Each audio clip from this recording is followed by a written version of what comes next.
You know the exact moment it happens. You are in the middle of a conversation. Maybe it is at work, maybe it is at a family dinner, or maybe it is just a casual chat with an acquaintance. And then they drop the bait. It is a subtle comment, a passive-aggressive dig, a question designed to make you look foolish in front of others, a deliberate push of your boundaries wrapped in a fake smile. Instantly, your body reacts. Your heart rate spikes, your chest tightens. You feel that familiar heat rising in your face and neck. Your mind starts racing, flipping through a mental Rolodex of comebacks, defenses, and excuses. Your ego is screaming at you to fight back, to prove them wrong, to defend your honor, to put them in their place so they can never try that again. You take a breath, you open your mouth, you are about to snap. But stop. Right there. Freeze that moment in your mind. Because in that exact fraction of a second, you are standing at the edge of a trap. And if you react the way your ego wants you to, you are going to fall right into it. You see, provocation is not an accident. It is a transaction. When someone tries to provoke you, they are making an unconscious offer. They are handing you their emotional chaos, their insecurity, and their need for control. And they are asking you to carry it for them. If you get angry, if you raise your voice, if you get defensive and start explaining yourself, you have accepted the transaction. You have taken their poison and drank it. You have handed them the remote control to your nervous system. And the worst part? They will walk away feeling powerful, while you will walk away feeling exhausted, drained, and full of regret. The ancient Stoics understood the mechanics of provocation better than anyone in human history. They were emperors, senators, slaves, and warriors. They lived in a world where a single wrong word could cost you your freedom, your wealth, or your life. They were provoked daily by tyrants, by rivals, by betrayal, and by the sheer unpredictability of human nature. And yet they remained unshakable. They built what Marcus Aurelius called the inner citadel, a fortress of the mind that no external force could breach. Today, I am going to teach you how to build your own inner citadel. I am going to give you the ultimate Stoic weapon for dealing with provocation. It is not a complex psychological trick. It is not a manipulative dark psychology tactic. It is a single simple phrase. When used correctly, this phrase completely shatters their trap. It flips the power dynamic instantly. It makes them look foolish for trying to bait you, while making you look like the most grounded, high-status, unbothered person in the room. And it requires absolutely zero anger. By the end of this video, you will never fall into the trap of provocation again. You will learn exactly what to say, how to say it, and the deep Stoic philosophy that makes it so devastatingly effective. Let us begin. Before we reveal the phrase, we have to understand the anatomy of provocation. Why do people do it? Why do they try to push your buttons? We like to think that people provoke us because they are strong, or because they are right, or because they want to challenge us. But the Stoics knew the dark truth about human nature. People provoke you because they are weak. Provocation is a symptom of deep internal inadequacy.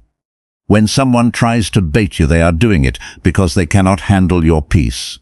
They cannot handle your success.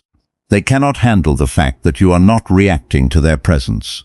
Your calmness makes them feel invisible, and their ego cannot survive being invisible. So, they throw a stone. They make a snide comment. They ask a loaded question. They are essentially saying, "Please react to me. Please validate my existence by showing me that I have an effect on you." Epictetus, the great Stoic master who was born a slave and endured unimaginable hardship, saw right through this.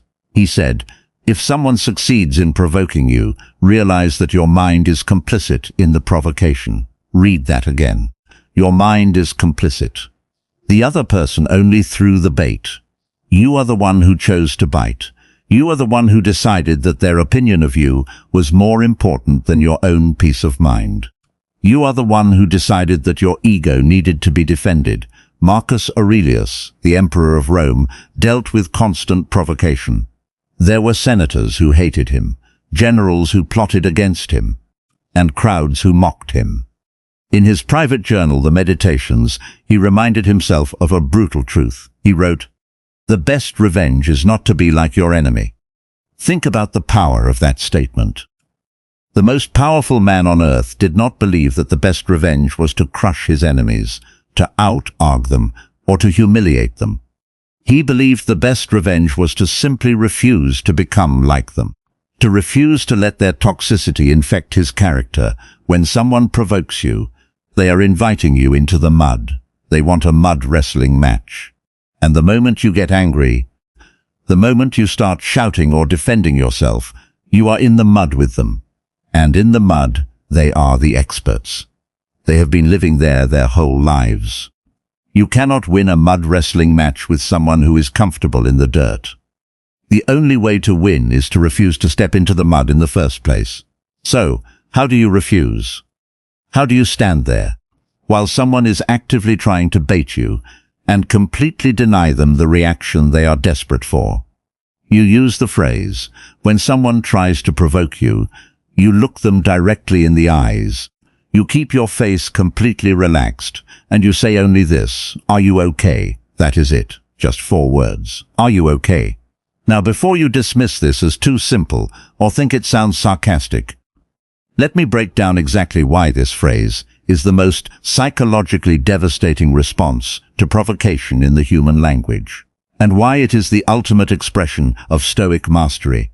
When someone provokes you, they are operating under a very specific set of assumptions. They assume that you are on the same emotional level as them. They assume that you care about their opinion.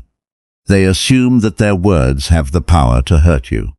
They are setting up a frame where they are the attacker and you are the victim. When you respond with "Are you okay?" you completely obliterate that frame. You are not accepting the role of the victim. You are not stepping into the mud to fight the attacker. Instead, you are stepping completely outside of the interaction, and you are looking down at them with clinical detachment. You are shifting the frame from "you attacked me" to "you are unwell." Think about the psychological impact of that. When someone throws a punch at you, and you respond by asking if they are having a medical emergency, their brain short-circuits. They cannot process it. Their entire strategy was based on you getting defensive. But how do you get defensive against someone asking if you are feeling all right? You cannot. By asking "Are you okay?" you are holding up a mirror to their behavior. You are silently communicating. The things you are saying are so irrational, so out of line, and so deeply unhappy, that the only logical conclusion is that you are not in a good mental state. You are treating their provocation not as a threat, but as a symptom. This is pure Stoicism in action. The Stoics believed that anger, jealousy, and the need to provoke others were diseases of the soul. Marcus Aurelius wrote, "When people are injurious, it is because they do not know the difference between good and evil. They are sick. They are suffering from a lack of self-awareness and emotional regulation. When you ask, 'Are you okay?' you are responding to their sickness with clinical compassion. You are not angry at a coughing man for coughing on you. You recognize he is ill. When you ask, 'Are you okay?' you are recognizing that the person provoking you is emotionally ill. And nothing makes a provocateur feel smaller than being treated like a child who is throwing a tantrum because they are tired and hungry. It completely strips them of their power. Let us look at how this plays out in the real world, because the context changes everything. Scenario 1, the workplace provocation. You are in a meeting. A coworker who is threatened by your recent success decides to bait you in front of the boss. They say something like, "Well, it is easy to hit those numbers when you are only focusing on the easy clients." I guess some of us actually have to do the hard work. Your ego wants to fire back. You want to list all the difficult accounts you have handled. You want to point out their own failures. You want to defend your honor. Instead, stop.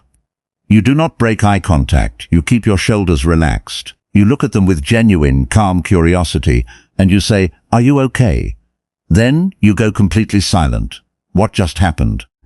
You just completely neutralize their attack. You did not defend yourself, which means you did not validate their premise. You did not attack them back, which means you did not look unprofessional in front of the boss.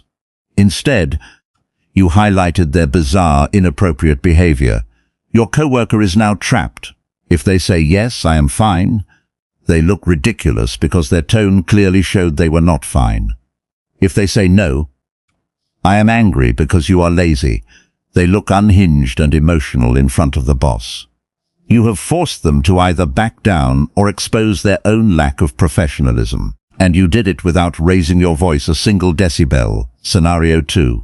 The family provocation. You are at a holiday dinner. An aunt or an uncle who loves to play mind games decides to make a passive-aggressive comment about your life choices. They say, "It is so brave of you to just do whatever you want and not care about having a stable career. I could never be so selfish." The old you would have argued. You would have explained your financial plan. You would have tried to prove that you are responsible. You would have ruined your own dinner. The Stoic you simply takes a sip of their drink, looks at them calmly, and says, "Are you okay?" Then you turn back to your food, or change the subject to someone else. You just protected your peace. You refused to let their insecurity dictate your evening. You showed them, without a shadow of a doubt, that their opinion of your life does not warrant a debate. You treated their provocation like a minor, irrelevant noise. And by doing so, you maintained your absolute dignity. Scenario 3. The stranger or the internet troll. Someone cuts you off in traffic, rolls down their window, and starts screaming insults at you. Or someone leaves a nasty, provocative comment on your post just to get a rise out of you. Your instinct is to honk, to yell back, to type out a furious paragraph defending yourself. Instead, you take a deep breath, look at them, and say to yourself, or type out. Then you drive away, or you close the app. You just saved yourself hours of rumination. You just saved your nervous system from a massive spike of cortisol. You recognize that a happy, fulfilled person does not scream at strangers in traffic. You recognize that their behavior is a reflection of their internal hell, not your external reality. You chose your peace over your pride. Now, I know the objection that is forming in your mind, but what if they escalate? What if I say, "Are you okay?" and they get even madder and say, "No, I am not okay, I am furious with you." This is the ultimate test of the Stoic. If they escalate, if they raise their voice, if they try to double down on their provocation, you do not take the bait again. You simply nod slowly, maintain that calm, detached eye contact, and you say, "I can see that." And then you physically remove yourself from the situation. You walk away. You end the call. You close the door. You do not owe them an audience for their breakdown. You do not owe them a debate. The Stoics believed in the dichotomy of control. You cannot control their emotional outburst. You can only control your response to it, and your response is to withdraw your presence. There is nothing more terrifying to a provocateur than someone who is completely willing to walk away. When you prove that you do not need to have the last word, that you do not need to win their argument, you hold all the power. You become a ghost to their chaos. But let us go deeper. Because if you just use "Are you okay?" as a clever trick to win arguments, you are missing the entire point of Stoicism. This is not a parlor trick. This is a reflection of your internal state. You cannot fake this phrase. If you say, "Are you okay?" with a sarcastic tone, with a smirk on your face, with tension in your shoulders, it will not work. People will see right through it. They will know that you are just using a technique to mask your anger. To truly use this phrase, you have to actually cultivate the Stoic mindset. You have to actually believe that the person provoking you is suffering. You have to actually detach your self-worth from their opinion. Marcus Aurelius wrote, "The soul becomes dyed with the color of its thoughts." If your thoughts are constantly focused on defending your ego, your soul becomes anxious and reactive. But if your thoughts are focused on virtue, on reason, on the understanding that most people act out of ignorance, your soul becomes dyed with unshakable calm, When you reach that level of mastery, you do not even have to say the words. The phrase, "Are you okay?" is just the physical manifestation of your internal state. Your body language will naturally shift. Your breathing will slow down. Your eyes will soften. You will look at the person provoking you not with anger, but with a quiet, almost pitying detachment. And they will feel it. They will feel the wall of your inner citadel. They will realize that their words are bouncing off you like pebbles thrown against a fortress. And that realization will defeat them far more thoroughly than any insult you could ever throw back at them. Seneca wrote, "How much better to heal than seek revenge from injury." Vengeance takes too much time and is itself more of an injury than the original. When you respond to provocation with, "Are you okay?" you are not seeking revenge. You are not trying to injure them. You are simply refusing to be injured by them. You are healing yourself by maintaining your own rationality. You are choosing to remain whole in a world that is constantly trying to fracture you. Let us review the framework. When someone tries to provoke you, recognize it for what it is, a transaction of emotional chaos. They are handing you their insecurity and asking you to carry it. Do not accept the transaction. Do not step into the mud. Instead, look at them calmly.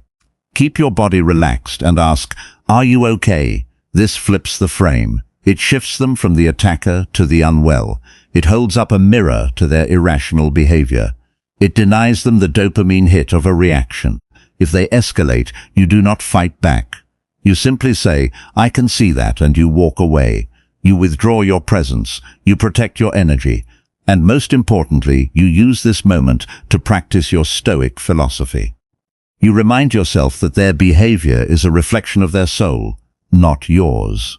You remind yourself that your peace is entirely within your control. You remind yourself that the best revenge is not to be like your enemy. This is not about being passive. This is not about being a pushover. This is about being so deeply grounded in your own worth, so deeply connected to your own virtue, that the petty provocations of the world simply cannot reach you. It is about becoming untouchable. The next time someone tries to bait you, the next time you feel that heat rising in your chest, the next time your ego screams at you to fight back, take a deep breath, pause, look at them and ask, "Are you okay?" Watch how quickly the dynamic changes. Watch how quickly they shrink. Watch how quickly your own peace returns. You are no longer a puppet dancing on the strings of other people's insecurities.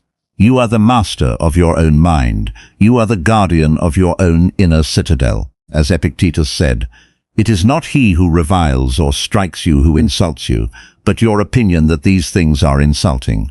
Change your opinion, remove the insult, and watch how the world bends to your calm. If this video gave you a new tool to protect your peace, make sure to like, subscribe, and share it with someone who needs to hear it. Let me know in the comments. What is the most common way people try to provoke you, and how will you respond next time? I read every single comment. Until next time, stay calm, stay observant, and stay untouchable.